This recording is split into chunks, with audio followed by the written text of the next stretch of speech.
Dear viewers, this video section is section 4, part 1 in the 5-section series on germs, friends or foes in the Medicine for Anyone in the YouTube channel. How sickle cell anemia protects against malaria infection. For a long time, scientists assumed that the sickle cell trait enhanced resistance. In other words, people with sickle cell disease were better at fighting infection by the malaria parasite. But it became clear that since humans or animals with the sickle cell trait have to break down and detoxify misshapen red blood cells their entire lives, their molecular machinery for cleaning up mess is already in place when the malarial parasite attacks them. Therefore, infected sickled red blood cells are actually a hostile environment for the Plasmodium parasite. The sickle cells have membranes stretched by their unusual shape that become porous and leak nutrients that the parasites need to survive, and the faulty cells eventually get eliminated quite fast by the organisms, destroying the parasite along the way. How thalassemia protects against malaria infection. In alpha thalassemia, red blood cells were unusually small and more abundant, resulting in a mild form of anemia, compared with red blood cells of children without the genuine genetic mutation. The proposed mechanisms through which the alpha and beta hemoglobin mutations guard against malaria are categorized as either immune related or cellular. These include better immune clearance, decreased survival of malaria parasite inside red blood cells, and decreased parasite capacity for invading the red blood cells. There must be many similar undiscovered genes that enable resistance in the human genome, most of them probably coding for proteins which enhance our immune response, having been forced to prominence by the relentless onslaught of killer microbes such as smallpox, plague, and diphtheria. By constantly challenging our immune system, these microbes have helped shape our immune system into a highly complex and sophisticated fighting machine with a fast response mode to stall new invaders and an immunological memory to prevent reinvasion. Dear listeners, by the way, this educational video is made possible by Prescribon, the makers of e-prescription software for digital prescriptions, available freely for doctors on the website www.prescribon.com. Doctors who are interested in this e-prescription can freely avail of its vast collection of more than 100,000 e-prescriptions. White blood cells are the mainstay of our immune system. There are many types of these mobile cells, including polymorphs, macrophages, and lymphocytes, which travel in blood and patrol the tissues, hunting for invading microbes and stopping them in their tracks. When a microbe succeeds in breaching our defense, polymorphs and macrophages are first on the scene. They secrete chemicals called cytokines, which increase the local blood flow, opening up the region to other immune cells.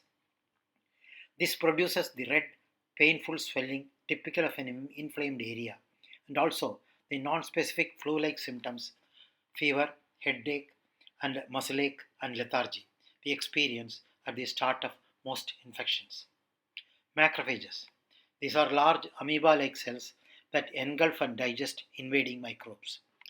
Then, laden with microbial proteins, they make their way to local lymph glands where they interact with lymphocytes to initiate the later, more specific phase of the immune response, that is, adaptive immunity. T and B lymphocytes. Lymphocytes are small, innocuous looking cells, but they make up a formidable army which defends against all comers. The body contains an incredible 3 into 10 power 9 lymphocytes, each with its own receptor that fits just one segment of a foreign protein. They circulate in blood and congregate in lymph glands, and when they meet a macrophage carrying a bit of foreign protein that fits their particular receptor, they are galvanized into action, growing and dividing to form a whole army of cloned offspring ready to deal with the invading microbe. B lymphocytes produce antibodies which mop up bacteria, while T lymphocytes are armed with chemicals which punch lethal holes in virus infected cells. With these immune mechanisms in full swing, most microbes are routed, but a few have evolved ingenious ways of evading the attack or tricking the immune system into thinking they are part of the body's makeup. For example, Mycobacterium tuberculosis bacteria survive by living in macrophages which can engulf but not destroy them, while herpes virus hide inside long-lived cells, often without expressing any proteins for the immune system to target. These silent, persistent microbes may emerge years later if the body's immunity is suppressed. On the other hand, protozoa such as malaria and trypanosome parasites can change the protein composition of their coat throughout their life cycle, so keeping one step ahead of the immune system. Human immunodeficiency virus (HIV) achieves the same end by mutating regularly. One of the most intriguing things about the immune system is its ability to remember past encounters with microbes and so prevent reinfection by the same microbe.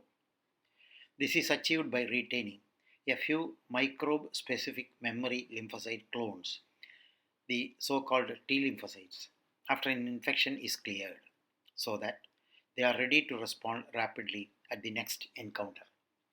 This prevents the microbe from getting a foothold the second time round and explains why, as a rule, we only get one attack of each acute infectious disease like measles and mumps in a lifetime. This immunological memory is the principle underpinning vaccination. Today, we regularly induce immunity artificially by giving a dose of a killed or weakened microbe, which tricks the body into responding as if to the natural infection. This generally gives lifelong protection and prevents epidemics by interrupting the microbe's life cycle. But for most of our history, the natural cycles of infections held sway. The beginning of the immune system. One of the major driving forces of natural selection has thus been to find ways of overcoming germ attacks, since survival in the face of an attack from a pathogen is clearly going to confer a significant selective advantage. A system called the immune system has evolved over many hundreds of millions of years, specifically to deal with germ attacks, and its study is immunology. The earliest and perhaps most primitive immune system, which we still retain, mainly recognizes major classes of chemical differences which are characteristic of pathogens. This is referred to as innate immunity. See WBC's granulocytes and WBC's granulocytes functional aspects and WBC's lymphocytes immunity in Medicine for Anyone in YouTube channel for understanding immunity. Innate immunity. Humans are exposed to millions of potential pathogens daily through contact, ingestion, and inhalation.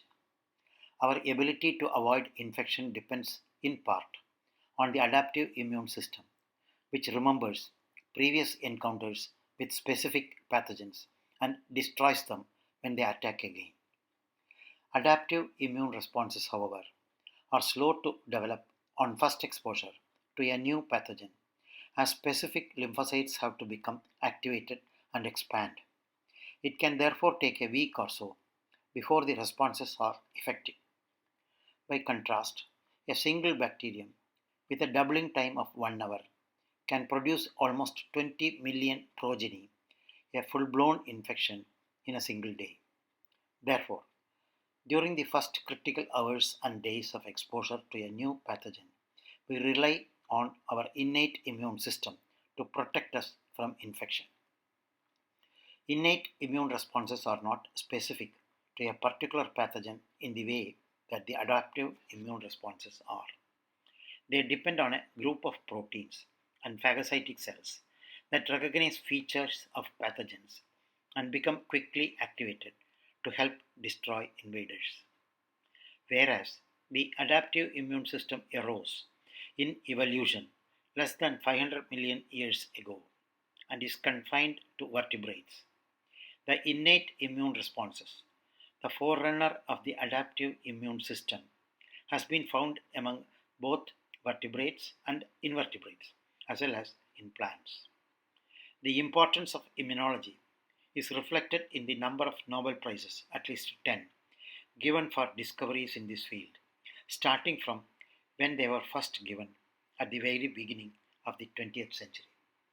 Subsequently, a system evolved to recognize, with exquisite sensitivity, almost any chemical difference between us and the invading pathogens. This is called the adaptive immune system. Adaptive immune system saves us from certain death by infection.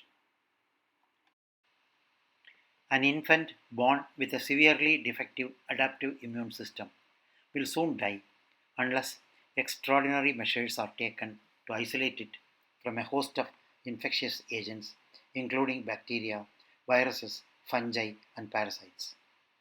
Indeed, all multicellular organisms need to defend themselves against infection by such potentially harmful invaders, collectively called pathogens. Invertebrates use relatively simple defense strategies that rely chiefly on protective barriers, toxic molecules, and phagocytic cells that ingest and destroy invading microorganisms, that is, microbes, and larger parasites such as worms.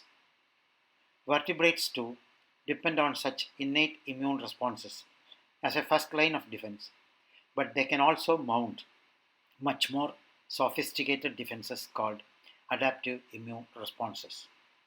The innate responses called the adaptive immune responses into play, and both work together to eliminate the pathogens. Unlike innate immune responses, the adaptive immune responses are highly specific to the particular pathogen that induced them. They can also provide long lasting protection.